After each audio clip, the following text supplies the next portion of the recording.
everybody, and welcome back. I'm in South Korea. You may or may not have noticed that. If you didn't notice, this is going to get annoying. If you haven't been watching my vlogs, then you wouldn't know, but I'm here.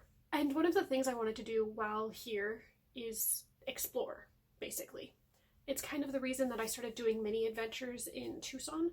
I wanted to get used to going out on my own and doing things. Turns out I'm a lot better at making friends in foreign countries than I am in my own country. So I haven't been going out alone, but I have been going out. And I thought I would take you guys along on some of those, what I'm calling day trips, exploring Seoul. In case you ever wanted to come to South Korea, or in case you wanted to see some of the touristy day trips things that you can do in South Korea. My first day trip is to Gyeongbokgung Palace. I went with myself and 3 other friends, and we not only went to the palace, but we also wore hanbok, which are traditional Korean dress. I'm just gonna take you along. As always, I started from the Seoul Gyeongbokgung, or the Seoul University entrance station, and we went from there. That's line number 2. We took line number 2 to transfer to line number 3. The line number 3 transfer at Gyeongbokgung, so National University Station. It's different, it's a little confusing, but once you get the hang of the subway systems, it makes sense in the end. Then we took the line 3, which I think is technically the orange line, from Gyeongdae all the way to Anguk Station. Anguk is a little bit further away from the palace. There is a palace station, Gyeongbokgung, which you could get off at, but we wanted to rent hanbok, so we got off a little further and then we walked to the palace. It's not very far, in order to find a place to rent hanbok from. If you want to rent hanbok, which I highly recommend, it's an experience. If you have the money and the time, go for it. Get lots of pictures. If you want to rent a hanbok, the ones that are closer to the entrance of the palace are going to be more expensive. If you find a hanbok rental place that is further away, they will be less expensive. Until you get to the Hanok village, which is a traditional housing village. Those hanbok, also people like dressing up in hanbok and taking pictures there because it has all of the traditional housing. Those hanbok will also be more expensive. And you can shop around or Google what hanbok you would like. If you're looking for an actual location of a shop, I recommend using Naver. Naver Maps has some difficulties if you're typing in English. It'll say, oh, that thing isn't available, but you can always use translation services like Papago or Google Translate in order to go from an English word to a Korean word, copy the Korean word, put it into Naver, and then you'll find it. It's a long process, but if you really need to know where you're going and you want to look for very specific things, that's the way to go. We got hanbok. We were right outside of the palace, so ours were a little bit more expensive. I think I spent 35,000 won, or about $35 on mine for 4 hours, but it was gorgeous. So let's go.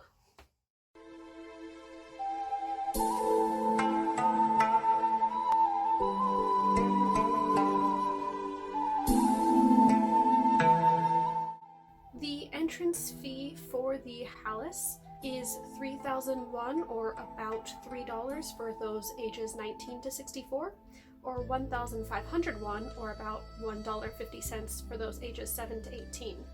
Anyone under the age of 7 can get in free, and anybody over the age of 65 can also get in free, but you need a valid ID. Now, if you have a group of 10 or more people, there is a discount, and if you rent a hanbok, like we did, or if you have your own hanbok for whatever reason, you can get in for free. Keep in mind, renting the hanbok is a lot more expensive than the admission fee. This is one of the only palaces that has an admission fee. A lot of them just let you in for free, but I do think that this particular one is worth it, and it is $3 for a single adult, so if you made it to Korea, you can probably afford that. There are free foreign language tours inside the palace complex in case you're interested. You can check out the website for more information at royalpalace.go.kr. I'll put the link down in the description. It has all the information that you need.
The palace itself is gorgeous. We didn't go on the tour. I've already been, spoilers, with my dad when I first got here. It was one of the things that we both really wanted to make sure that we got to do. So I had already been on the tour. I think the tour is totally worth it, and it's completely free. You don't want to do the tour, the maps, the signs, everything is great. And the buildings are just gorgeous. The history is just amazing. The fact that it was a palace, then it was destroyed, and then it was rebuilt, and then it was destroyed again, thank you to the Japanese, and then rebuilt again is like mind-blowing. And they tried to build it in the same place, and they got really close. If you leave the palace and out of the front gate and you just go straight across the big street, you can see the statue of King Sejong, the one who created Hangul. In between his statue and the entrance, there's a pavilion of where they were building, and they found remnants of the original palace. That tells you how close they were for the rebuilding. I think that's absolutely cool. Again, if you go to the palace, highly recommend just wandering around the area outside of the palace. We went in the fall, obviously, and we went specifically to take pictures in Hanbok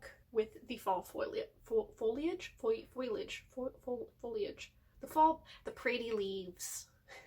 And I think it was worth it. Because we were in Hanbok, the entrance fee was free. And because we went on a weekend, it was packed. There were so many people there at the main palace. But if you walk around the outside, the further you get to the back, the less people there are. And then one thing that I saw was the library was open. I don't know the exact hours of the library. It's in the back left corner.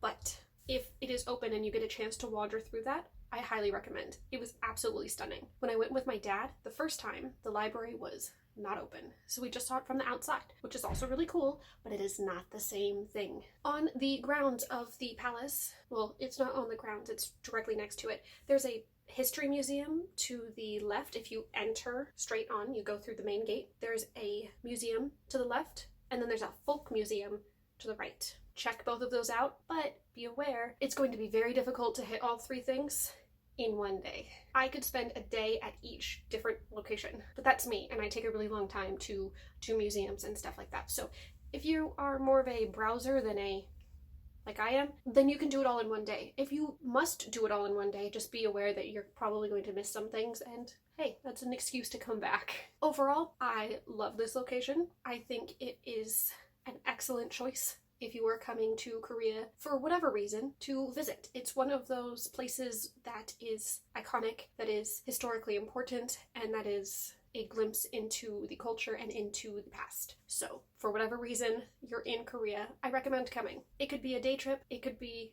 I have an hour to kill and I'm in the area. It's a $3 entrance fee, and I think it's worth it. Let me know if there are any locations that you would like me to check out, and I will continue with these day trips exploring Seoul in the future, and probably for a while because of how I film and edit these. So let me know, tell me your thoughts, and I will see you guys next time.